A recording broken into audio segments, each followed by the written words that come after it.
الحمدللہ والصلاة والسلام علی قائد الغر المحجلین نبینا محمد وعلی آلہ وصحبہ اجمعین۔ محترم بھائیوں اور دینی بہنوں، السلام علیکم ورحمۃ اللہ وبرکاتہ۔ ایڈوانس اسلامک کورس کے دوسرے کلاس میں جو فقہ کا کلاس ہے، آپ سب کا ہم ویلکم کرتے ہیں۔ اسلام میں پاکی صفائی اور طہارت کی بہت زیادہ اہمیت ہے۔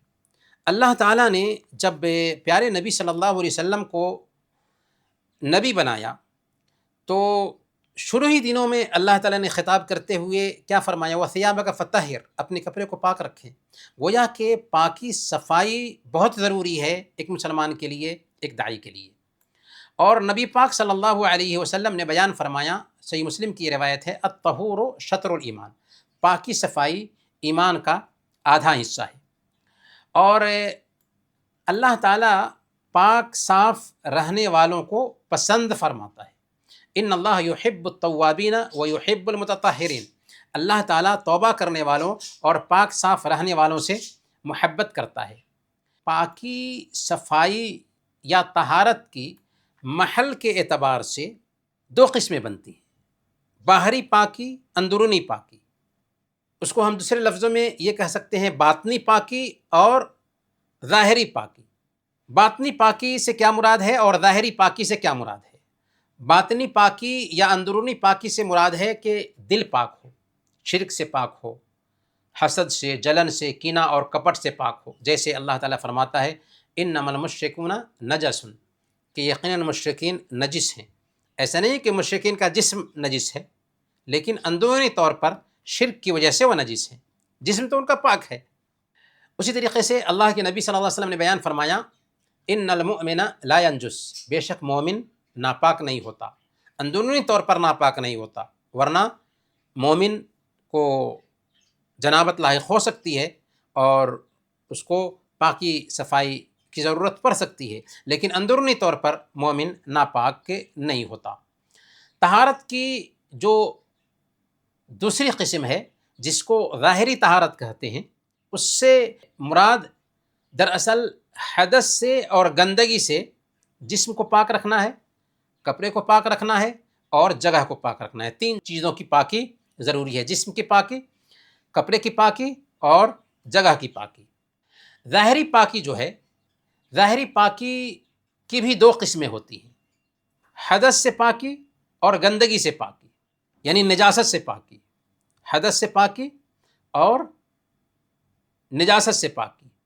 حدث سے پاکی کا مطلب کیا ہوا کہ جسم میں تو گندگی نہیں لگی ہوتی، لیکن حکماً یہ کہا گیا ہے کہ آدمی پاکی حاصل کرے۔ جیسے غسل کی ضرورت ہے تو غسل کرے، وضو کی ضرورت ہے تو وضو کرے، اور اگر پانی نہیں ملتا ہے تو غسل اور وضو کی جگہ پر تیمم لے لیتا ہے۔ تو گویا کہ حدث سے پاکی کی تین شکلیں بن جاتی ہیں، چھوٹی طہارت، بڑی طہارت اور قائم مقام طہارت۔ چھوٹی طہارت یا چھوٹی پاکی جیسے وضو ہے، بڑی پاکی جیسے غسل ہے، اور قائم مقام طہارت جس کو ہم متبادل طہارت کہہ سکتے ہیں، وہ تیمم ہے، کہ اگر ایک آدمی کو پانی نہ مل رہا ہو تو غسل اور وضو کی جگہ پر تیمم کر کے وہ نماز پڑھے گا، جو غسل کے لیے بھی کافی ہے اور وضو کے لیے بھی کافی ہے۔ گندگی سے پاکی کا مطلب کیا ہوا یا اس کی قسمیں کیا ہیں؟ یعنی وہ گندگی جو نماز کی صحت کو روکتی ہے، جیسے خون ہے، پیشاب ہے، اور گندگی کبھی ظاہر ہوتی ہے جو دکھائی دیتی ہے، جیسے پیشاب، پیخانہ اور خون ہے، اور کبھی گندگی دکھائی نہیں دیتی، جیسے سوکھ گئی ہو گندگی، کپڑے پہ پیشاب بچے نے کر دیا تھا اور پیشاب سوکھ گیا، تو اگرچہ سوکھ گیا ہے پیشاب لیکن اس میں تو گندگی ہے تو اس کو دھلنا ہوگا۔ تو گندگی کبھی ظاہر میں دکھائی دیتی ہے اور کبھی دکھائی نہیں دیتی۔ اب ہم آتے ہیں پانی کے بارے میں جانتے ہیں۔ چونکہ پاکی حاصل کرنے کا پانی ایک اہم ذریعہ بنتا ہے، اس لیے پانی کے بارے میں جانکاری ضروری ہے۔ سب سے پہلے ہم پانی کی قسموں کو سمجھتے ہیں۔ پانی یا تو پاک ہوگا یا پانی ناپاک ہوگا۔ پانی کی تیسری کوئی قسم نہیں پائی جاتی۔ پانی یا تو پاک ہوگا یا پانی ناپاک ہوگا۔ رہی بات استعمال کیے ہوئے پانی کی، تو وہ بھی پاک ہی ہے۔ استعمال کیے ہوئے پانی سے مراد ایک آدمی نے وضو کیا اور ٹب میں پانی جمع ہوا ہے تو وہ پانی پاک ہی ہے۔ اگر کوئی آدمی اس کو استعمال کرنا چاہتا ہے تو کر سکتا ہے، کیونکہ اگر جسم سے پانی لگ گیا ہے تو ناپاک نہیں ہوا۔ اس لیے اگر کوئی آدمی اس کو وضو کے لیے استعمال کرنا چاہ رہا ہے، غسل کے لیے استعمال کرنا چاہ رہا ہے تو کر سکتا ہے۔ لیکن اگر کسی آدمی کا دل نہیں مانتا ہے اور اسے استعمال نہیں کرتا ہے تو اس میں کوئی حرج کی بات نہیں، لیکن کوئی ایسی دلیل نہیں پائی جاتی کہ ہم کہیں کہ پانی تو پاک ہے لیکن پاک کرنے کی صلاحیت اس کے اندر نہیں پائی جاتی۔ کون کون سے پانی ہیں جو پاک ہیں؟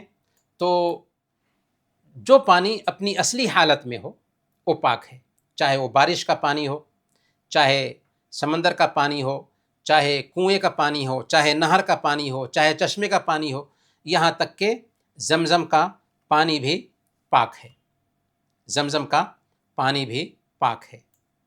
اور ہم نے استعمال کیے ہوئے پانی کے بارے میں بھی جان لیا ہے کہ استعمال کیا ہوا پانی بھی پاک ہے اور زمزم کا پانی بھی پاک ہے۔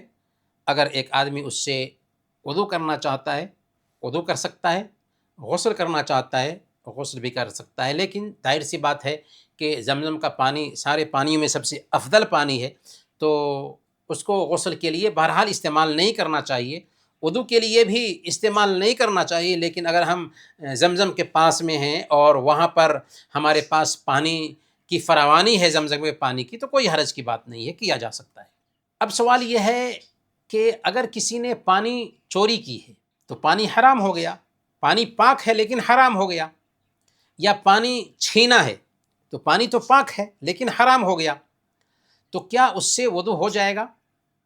تو یاد رکھیے، چھینے ہوئے یا چوری کیے ہوئے پانی سے وضو اور غسل کرنا جائز ہے، لیکن چھیننے اور چوری کرنے کا اس کو گناہ بھی ہوگا۔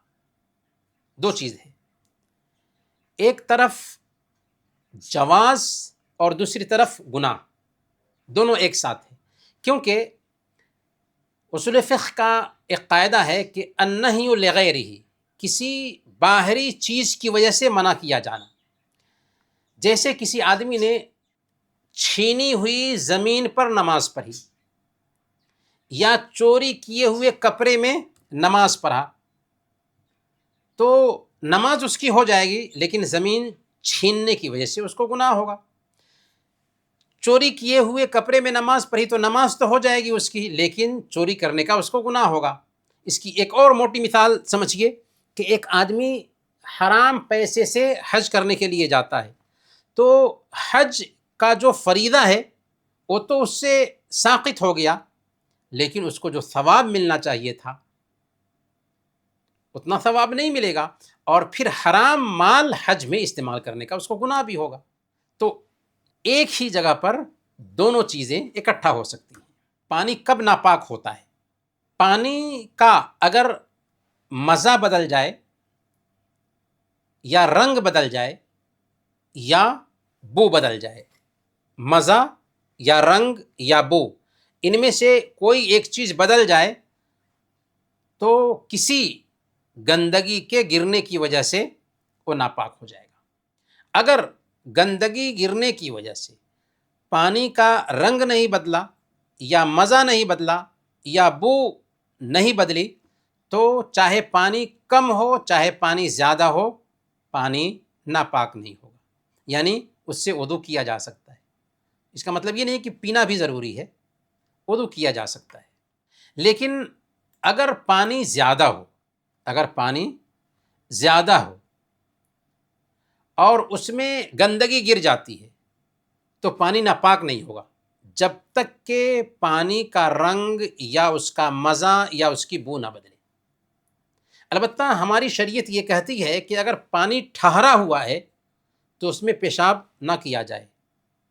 یہ اپڈیٹ شریعت ہر جگہ پر ہماری رہنمائی کرتی ہے. اللہ کے نبی صلی اللہ علیہ وسلم نے بیان فرمایا، صحیح بخاری اور صحیح مسلم کی روایت ہے، لا یبولن احدکم فی الماء الدائم الذی لا یجری ثم یغتسل فیہ، کہ تم میں سے ایک آدمی ٹھہرے ہوئے پانی میں جو چل نہ رہا ہو پیشاب نہ کرے، کہ پیشاب کرے گا پھر اسی میں غسل کرنے جائے گا، اور جب اس کے اندر پیشاب کیا جائے گا تو پیشاب اتنا جمع ہو جائے گا کہ دھیرے دھیرے پانی کی رنگت بدل جائے گی یا بو یا اس کا مزہ بدل جائے. اگر پانی کم ہو اور اس میں گندگی گر جائے اور رنگ یا مزہ یا بو نہ بدلے تب بھی پانی ناپاک نہیں ہوگا. اس کے لیے ضروری ہے کہ اگر وضو کرنا ہے تو اسی پانی سے وضو کرے. تیمم نہیں کر سکتا کیونکہ پانی پایا جا رہا ہے، پانی کم ہے، اس میں گندگی گر گئی ہے، رنگ بھی نہیں بدلا، مزہ بھی نہیں بدلا، بو بھی نہیں بدلی، تو اسی پانی سے ایک آدمی کو وضو کرنا ہے. پانی کی جگہ پر وہ مٹی استعمال نہیں کر سکتا. فلم تجدوا ماء فتیمموا صعیدا طیبا، پانی نہ ملنے کی وجہ سے تیمم ہے. اب یہاں پر ایک سوال ہے کہ کیا ناپاک پانی فلٹر ہونے کے بعد پاک ہو جائے گا؟ یعنی اگر پانی ناپاک ہے لیکن نئے طریقے سے فلٹر کے ذریعہ یا کیمیکل وغیرہ سے اس پانی کو صاف کر دیا جائے، اس کی ناپاکی دور ہو جائے، اس کی بدبو، اس کا رنگ اور اس کا مزہ سب کچھ بدل جائے، تو وہ پانی عام پانی کی شکل اختیار کر لے گا اور وہ پانی پاک سمجھا جائے گا. اس سے وضو کرنا جائز ہوگا، اس سے غسل کرنا بھی جائز ہوگا. اسلامی شریعت میں اس کو استحالہ سے تعبیر کیا جاتا ہے، یعنی حالت کا بدل جانا. کوئی ناپاک چیز اگر اپنی اصلی حالت گندگی اور صفت کو چھوڑ دے اور ایک نئی حالت اختیار کر لے تو اس کا پرانا حکم ختم ہو جاتا ہے اور نئی چیز کا حکم اس پر لاگو ہو جاتا ہے. چونکہ فلٹر ہونے کے بعد وہ گندگی اب باقی نہیں رہی، دوبارہ وہ پانی خالص پانی ہو چکا ہے، اس لیے اب اس پانی کو ناپاک پانی نہیں کہا جائے گا کیونکہ صاف ستھرا پانی ہو چکا ہے.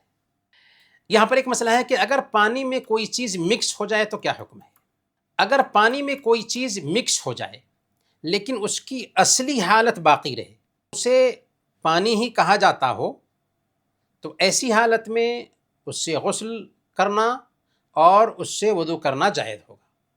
لیکن اگر کوئی چیز مکس ہو جاتی ہے لیکن اس کی اصلی حالت باقی نہیں رہتی، پانی کا نام ہی چینج ہو جاتا ہے، جیسے اس کو شربت کہا جانے لگا، اس کو سرکہ کہا جانے لگا، اس کو چائے کہا جانے لگا، تو پانی میں دوسری چیز مکس ہوئی اور اس چیز کا نام بدل گیا، تو اب اس سے پاکی حاصل نہیں کر سکتے. یعنی شربت سے کوئی آدمی غسل کرنا چاہ رہا ہے، وضو کرنا چاہ رہا ہے، سرکہ سے یا چائے سے وضو کرنا چاہ رہے ہیں، نہیں ہوگا وضو اس کا. اب ایسی حالت میں اس کو کیا کرنا ہے؟ تیمم کرنا ہے.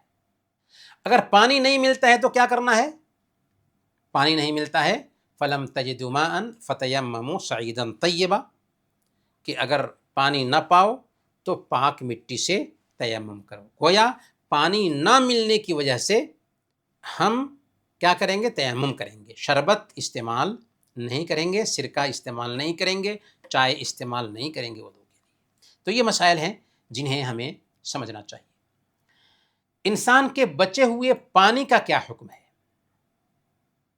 انسان کا جو بچا ہوا پانی ہے، مرد یا عورت نے اگر اس کو استعمال کیا ہے تو مرد نے استعمال کیا، عورت اس کو دوبارہ استعمال کر سکتی ہے، عورت نے استعمال کیا تھا، مرد اس کو دوبارہ استعمال کر سکتا ہے، جائز ہے، کوئی حرج کی بات.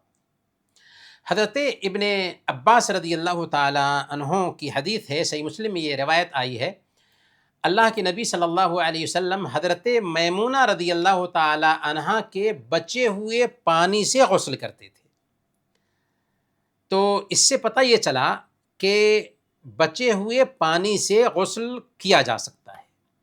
اسی طریقے سے ایک مسئلہ یہ بھی ہے کہ شوہر بیوی ایک ساتھ اگر غسل کرنا چاہتے ہیں تو اس بات کی گنجائش پائی جاتی ہے کہ شوہر بیوی ایک ساتھ غسل کریں، بلکہ یہ اللہ کے نبی صلی اللہ علیہ وسلم کا اسوہ ہے۔ لقد کان لکم فی رسول اللہ اسوۃ حسنہ، تمہارے لیے اللہ کے نبی صلی اللہ علیہ وسلم کی زندگی میں بہترین نمونہ ہے۔ حضرت عائشہ صدیقہ رضی اللہ تعالیٰ عنہ، صحیح بخاری اور صحیح مسلم کی آتھینٹک روایت ہے، بیان فرماتی ہیں کنت اغتسل انا والنبی صلی اللہ علیہ وسلم من اناء واحد، کہ ہم اور اللہ کے نبی صلی اللہ علیہ وسلم ایک ہی برتن سے غسل کرتے تھے اور ہم دونوں جنابت کی حالت میں ہوا کرتے تھے۔ ایک مسئلہ ہے انسان کا جوٹھا۔ انسان کا جوٹھا یاد رکھے پاک ہے، چاہے انسان مسلمان ہو یا مسلمان نہ ہو۔ صحیح مسلم کی روایت ہے، حضرت عائشہ صدیقہ رضی اللہ تعالیٰ عنہ بیان فرماتی ہیں کہ میں پیتی تھی، پھر اللہ کے نبی صلی اللہ علیہ وسلم کو دیتی تھی، میرے پینے کی جگہ پر منہ رکھ کر کے پیتے تھے، حالانکہ میں حید کی حالت میں ہوتی تھی۔ یہاں پر دو اہم باتیں ہمیں سمجھ میں آتی ہیں۔ پہلی بات یہ کہ شوہر بیوی میں ایسی محبت ہے کہ اللہ کے نبی صلی اللہ علیہ وسلم اسی جگہ پر منہ رکھتے ہیں جہاں پر حضرت عائشہ رضی اللہ تعالی عنہ نے گلاس میں منہ رکھ کر کے پیا تھا۔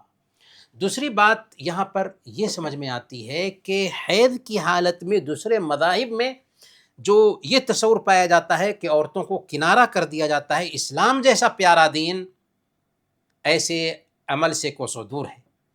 حید کی حالت میں ایک عورت نارمل حالت میں رہے گی، وہ سارا کام کرے گی، البتہ شوہر بیوی کا تعلق صرف نہیں ہو سکتا ہے۔ لیکن یہاں پر ایک اہم بات یہ سمجھنے کی ہے کہ انسان کا جوٹھا تو پاک ہے، لیکن انسان کے یا مومن کے جوٹھے میں شفا نہیں ہے۔ کچھ لوگ کچھ بزرگوں کا جوٹھا استعمال کرتے ہیں شفا کے لیے یا برکت کے لیے۔ یاد رکھیں، برکت صرف اللہ کے نبی صلی اللہ علیہ وسلم کی ذات میں تھی۔ اللہ کے نبی صلی اللہ علیہ وسلم کی وفات کے بعد ابو بکر رضی اللہ تعالیٰ عنہ، عمر فاروق رضی اللہ تعالیٰ عنہ، عثمان اور علی رضی اللہ عنہم اجمعین، بڑے بڑے صحابہ گزرے ہیں، کسی کی ذات سے برکت حاصل نہیں کی گئی۔ لہذا اب کسی کی ذات میں برکت نہیں، لہذا کسی کے جوٹھے کو شفا کے طور پر پئیں یا جوٹھا شفا کے طور پر کھائیں، یہ جہالت ہے۔ کسی بھی مسلمان کے جوٹھے میں شفا نہیں ہے، البتہ حلال اور جائز ہے، اسے استعمال کیا جا سکتا ہے۔ جانوروں کے جوٹھے کا کیا حکم ہے؟ جس جانور کا گوشت کھایا جاتا ہے اس جانور کا جوٹھا بھی پاک ہے۔ بلی کا جوٹھا پاک ہے، چنانچہ ایک حدیث آتی ہے، سنن ابی داؤد کی یہ حدیث ہے، حضرت قبشہ رضی اللہ تعالیٰ عنہ بیان فرماتی ہیں کہ حضرت ابو قتادہ رضی اللہ تعالیٰ عنہ کے لیے پانی لایا گیا، وضو کا پانی، اتنے میں ایک بلی آئی اور وضو کے پانی میں سے منہ ڈال کر کے پانی پینے لگی۔ تو حضرت ابو قتادہ رضی اللہ تعالیٰ عنہ نے اس برتن کو جھکا دیا تاکہ آرام سے بلی اس میں سے پانی پی لے۔ جب قبشہ رضی اللہ تعالیٰ عنہ نے تعجب سے دیکھا تو حضرت ابو قتادہ رضی اللہ تعالیٰ عنہ نے فرمایا کہ کیا تم تعجب کرتی ہو؟ اللہ کے نبی صلی اللہ علیہ وسلم نے فرمایا انہا لیست بنجس انہا من الطوافین علیکم والطوافات، کہ بلی ناپاک نہیں ہے کیونکہ وہ تمہارے درمیان آنے والے جانوروں میں سے ہے۔ البتہ ایسے جانور جو عام طور پر گندگی میں چونچ مارتے رہتے ہیں، جیسے چوہا ہے، مرغی بھی گندگی کھاتی ہے، تو ایسے جانوروں کے جوٹھے پانی سے وضو کرنا کراہت سے خالی نہیں ہوگا، لیکن اگر کوئی وضو کر لے تو جائز ہے بہرحال۔ اب سوال یہ ہے کہ کھانے پینے کے برتنوں میں سے کون سے برتن استعمال کیے جائیں گے؟ تو سونے اور چاندی کے برتنوں میں کھانا پینا جائز نہیں ہے۔ سب سے پہلے اللہ کے نبی صلی اللہ علیہ وسلم نے صحیح بخاری اور صحیح مسلم کی روایت کے مطابق بیان فرمایا لا تشربوا فی آنیۃ الذهب والفضة ولا تأکلوا فی صحافها فإنها لهم فی الدنیا ولنا فی الآخرہ، کہ سونے اور چاندی کے برتن میں مت کھاؤ پیو، کیونکہ یہ غیر مسلموں کے لیے دنیا میں ہے اور ہمارے لیے آخرت میں ہے۔ اسی طریقے سے فیشن کے طور پر سونے اور چاندی کا برتن رکھنا بھی جائز نہیں ہے۔ البتہ ضرورت کے تحت برتن میں تھوڑی مقدار میں چاندی کا جوڑ لگانا جائز ہے، سونے کا نہیں۔ چاندی کی پٹی لگانا، جوڑ لگانا جائز ہے۔ صحیح بخاری کی روایت میں آتا ہے، حضرت انس رضی اللہ تعالیٰ عنہ بیان فرماتے ہیں کہ نبی صلی اللہ علیہ وسلم کا ایک پیالہ تھا جو ٹوٹ گیا تھا، تو اللہ کے نبی صلی اللہ علیہ وسلم نے ٹوٹی ہوئی جگہ پر چاندی کی ایک پٹی لگوائی تھی۔ تو اس حد تک پٹی یا جوڑ لگایا جا سکتا ہے چاندی کا، لیکن سونے کا نہیں۔ اب آخری جو نقطہ ہے وہ ہے نجاست کے حوالے سے۔ نجاست کی قسمیں کیا ہیں اور پاکی حاصل کرنے کے طریقے کیا ہیں؟ نجاست کی 3 شکلیں بنتی ہیں: سخت نجاست، ہلکی نجاست اور درمیانی نجاست۔ سخت نجاست کیا ہے، ہلکی نجاست کیا ہے اور درمیانی نجاست کیا ہے؟ سخت نجاست یہ کتے کی گندگی ہے، ہلکی نجاست اس بچے کا پیشاب ہے جو کھانا نہ کھاتا ہو، اور درمیانی نجاست وہ نارمل نجاستیں ہیں، گندگیاں ہیں۔ تو سب سے پہلے سخت نجاست یعنی کتے کی گندگی، کتے کا لعاب۔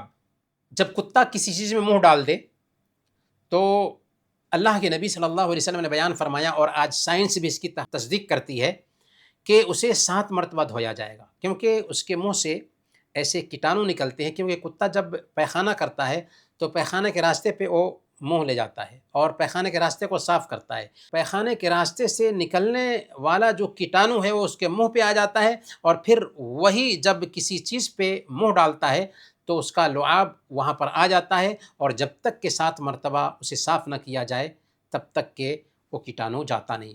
اللہ کے نبی صلی اللہ علیہ وسلم جو الصادق الامین تھے، صحیح مسلم کی روایت کے مطابق بیان فرماتے ہیں: طہور اناء احدکم اذا ولغ فیہ الکلب ان یغسلہ 7 مرات اولاہن بالتراب، کہ جب تم میں سے کسی آدمی کے برتن میں کتا منہ ڈال دے تو اس کو 7 مرتبہ دھو، پہلی مرتبہ مٹی سے، یا آج کل صابن وغیرہ کا استعمال کیا جا سکتا ہے۔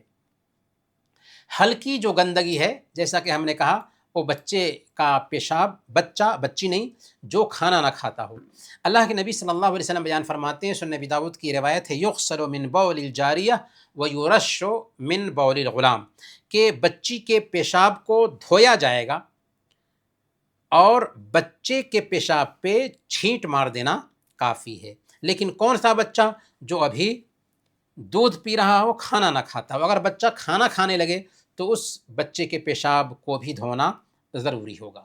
اور متوسط درمیانی جو گندگی ہے وہ نارمل گندگیاں ہیں، جن کے بارے میں ابھی ہم نے جانا کہ کتے کی گندگی اور بچے کے پیشاب کے علاوہ جو بھی گندگی ہے اس کو ہم عام گندگی، درمیانی گندگی سمجھتے ہیں۔ اس میں سے 8 طرح کی گندگیاں ہم انشاءاللہ جانیں گے۔ سب سے پہلے نمبر پر آدمی کا پیشاب اور پیخانہ، دوسرے نمبر پر حیض کا خون، تیسرے نمبر پر حرام جانور کی لید اور پیشاب، چوتھے نمبر پر مردار، اور 5ویں نمبر پر سور کا گوشت، 6ٹھے نمبر پر کتے کا گوشت، اور 7ویں نمبر پر مدی، 8ویں نمبر پر ودی۔ یہ وہ چیزیں ہیں جو گندگی کے قبیل سے آتی ہیں۔ اس کی کیا تفصیل ہو سکتی ہے انشاءاللہ اگلے کلاس میں اس کو جانیں گے انشاءاللہ۔ اب ہم آتے ہیں سوالات کی طرف۔ جو سوالات ہو سکتے ہیں ان سوالات کو ہم ڈسکس کریں گے، کیونکہ معلومات کو ادبر کرنے کے لیے سوالات پہ دھیان دیں گے تو ہماری معلومات ازبر ہو جائے گی۔ پہلا سوال ہے کہ اللہ تعالیٰ نے دعوت کے شروع میں اپنے نبی کو طہارت کے بارے میں کیا حکم دیا، اور قرآن و حدیث میں پاکی کی کیا اہمیت بتائی گئی ہے؟ اللہ تعالیٰ نے سورہ المدثر میں باضابطہ حکم دیا تھا وَثِيَابَكَ فَطَهِّرْ، کہ اپنے کپڑے کو پاک رکھیے، اور اللہ کے نبی صلی اللہ علیہ وسلم نے پاکی صفائی کو آدھا ایمان قرار دیا، اور اللہ تعالیٰ نے فرمایا کہ اللہ تعالیٰ پاک صاف رہنے والوں کو پسند فرماتا ہے۔ دوسرا سوال ہے کہ محل کے اعتبار سے، جگہ کے اعتبار سے طہارت کی 2 قسمیں کون کون سی ہیں؟ ہم نے بتایا کہ باہری طہارت اور اندرونی طہارت.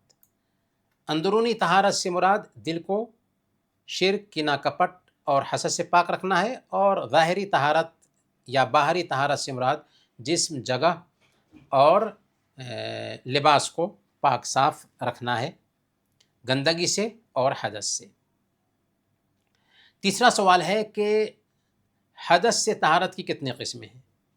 ہم نے بتایا ہے کہ حدث سے طہارت کی 3 شکل بنتی ہے: بری طہارت، چھوٹی طہارت اور قائم مقام طہارت. بری طہارت یعنی غسل، چھوٹی طہارت یعنی وضو، اور قائم مقام طہارت یعنی تیمم، جو وضو اور غسل دونوں کے لیے کافی ہے.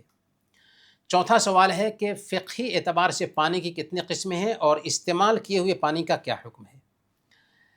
تو پانی کی 2 قسمیں ہوتی ہیں، یا تو پانی پاک ہوگا یا پانی ناپاک ہوگا، تیسری کوئی قسم نہیں ہے. اور استعمال کیا ہوا پانی پاک ہے، کیونکہ وہ پاک بدن سے لگا ہے تو ناپاک نہیں ہو سکتا. البتہ کسی کا دل نہیں مانتا ہے، استعمال نہ کرے تو کوئی حرج کی بات نہیں ہے. شریعت میں کون کون سے پانی اپنی اصلی حالت پر پاک مانے گئے ہیں، اور کیا زمزم کا پانی پاک ہے؟ جواب دیں گے آپ لوگ. بارش کا پانی، سمندر کا پانی، کنویں کا پانی، نہر کا پانی، چشمے کا پانی، یہ سارے پانی پاک ہیں. یہاں تک کہ زمزم کا پانی بھی پاک ہے، اس سے وضو کیا جا سکتا ہے، اور زمزم کے پانی سے غسل کرنا بھی جائز ہے اگر ضرورت ہو تو، ورنہ غسل بہرحال زمزم کے پانی سے نہیں کرنا چاہیے، ضرورت کے تحت جائز ہے. چھٹا سوال ہے اگر کسی نے چوری یا غصب کیے ہوئے پانی سے وضو کیا تو اس کا کیا حکم ہے؟ جی جواب دیں گے آپ لوگ. اس کا وضو، جی اس میں یہ حکم ہے کہ وضو یا غسل تو ہو جائے گا، لیکن چوری عمل ہے اس پہ جو ہے گناہ ہوگا. بہت اچھا، بہت اچھا. 7واں سوال ہے کہ ناپاک پانی کسے کہتے ہیں، اور پانی زیادہ یا کم ہونے سے نجاست گرنے کا حکم بدلتا ہے یا نہیں بدلتا ہے؟ ناپاک پانی وہ پانی ہے جس کا مزہ، جس کا کلر چینج نہیں ہو، ہاں، رنگ چینج نہیں ہونا مزہ چاہیے، یا بو گرنے سے رنگ بدل جائے. جی. اور اگر پانی زیادہ ہو اور گندگی گر جاتی ہے تو ناپاک نہیں ہوگا جب تک کہ اس کے صفات نہ بدلے. اگر پانی کم ہو اور گندگی گر جائے پھر بھی اس کی صفت نہ بدلے، یعنی رنگ یا مزہ یا بو نہ بدلے، تو پانی پاک ہی رہے گا، اور اس سے تیمم کرنا جائز نہیں ہوگا بلکہ وضو ہی کرنا ہوگا. کیا ناپاک پانی فلٹر کرنے سے پاک ہو جائے گا؟ ہاں، اگر اس کی اصلی حالت بدل جائے اور بالکل صاف شفاف پانی ہو جائے تو پانی پاک ہو جائے گا. اگر پانی میں کوئی پاک چیز جیسے صابن یا شربت وغیرہ مکس ہو جائے تو کیا اس سے وضو کرنا جائز ہوگا؟ اگر پاک چیز مل جائے اور ابھی بھی اس کو پانی ہی کہا جا رہا ہو تو اس سے وضو کرنا جائز ہوگا، لیکن پاک چیز مل جائے اور اس کا نام بدل جائے، جیسے اس کو شربت کہنے لگ جائیں، اس کو چائے کہنے لگ جائیں، اس کو سرکہ کہنے لگ جائیں، تو اس سے وضو کرنا جائز نہیں ہوگا. جی. مرد یا عورت کے بچے ہوئے پانی سے وضو کا کیا حکم ہے؟ یا میاں بیوی ایک ہی برتن سے غسل کیے ہوں تو اس سے غسل کر سکتے ہیں؟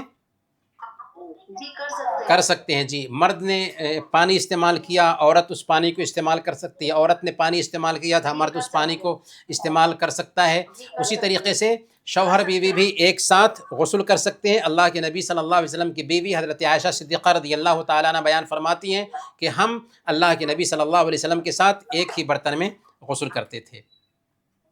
11واں سوال ہے کہ انسان کا جوٹا پاک ہے یا ناپاک؟ پاک ہے. کیا مسلمان کے جوٹے میں شفا ہے؟ نہیں، شفا نہیں ہے. اس بارے میں کوئی بھی روایت صحیح نہیں ہے. کن جانوروں کا جوٹا پاک ہے اور کن کا مکروہ؟ بلی کے جوٹے کے بارے میں کیا حدیث ہے؟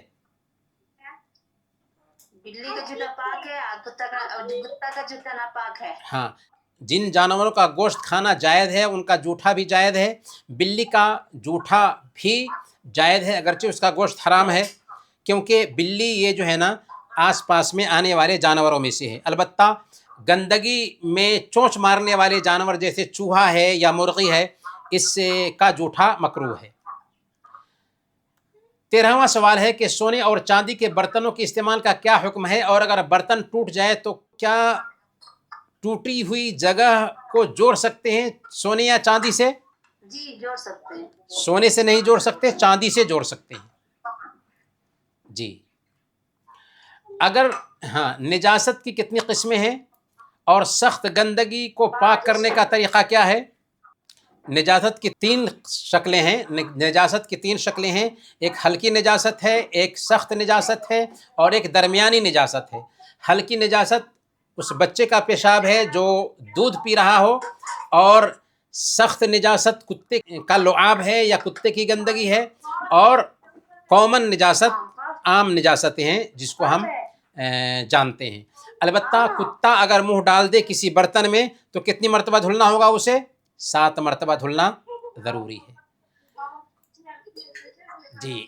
15 نمبر کا سوال ہے، ہلکی گندگی سے کیا مراد ہے اور اسے پاک کرنے کا طریقہ کیا ہے؟